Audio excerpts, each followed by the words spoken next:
السلام علیکم، welcome back to الفاظ آواز۔ آج کی ویڈیو میں ہم آپ سے شیئر کریں گے فائبر کے فوائد، فائبر کن چیزوں سے آپ حاصل کر سکتے ہیں، فائبر روزانہ کتنا ضروری ہے، فائبر کی مقدار کس طرح بڑھانا چاہیے۔ فائبر کے فوائد: کولیسٹرول کو کم کرتا ہے، انسولین اور بلڈ شوگر کو کنٹرول کرتا ہے، ایسٹروجنز لیول میں رہتا ہے، زہریلی معدنیات کو صاف کرتا ہے۔ فائبر روزانہ کتنا ضروری ہے؟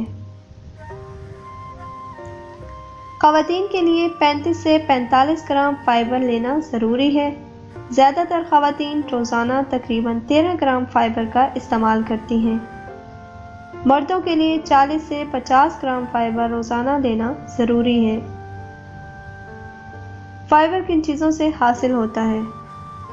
فائبر سبزیاں، پھل، اناج، تخمِ بلنگا، السی کے بیج اور دہی سے حاصل کیا جا سکتا ہے۔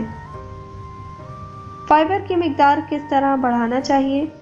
اپنے فائبر کی مقدار کو آہستہ آہستہ روزانہ 5 گرام تک بڑھانا ضروری ہے۔ اگر آپ نے اس ویڈیو سے کچھ سیکھا ہے تو اسے لائک، کمنٹ اور شیئر کرنا مت بھولیں۔ مزید ایسی ویڈیو حاصل کرنے کے لیے ہمارے چینل الفاظ آواز کو سبسکرائب کرکے ہماری ٹیم کا حصہ بنیں۔ شکریہ۔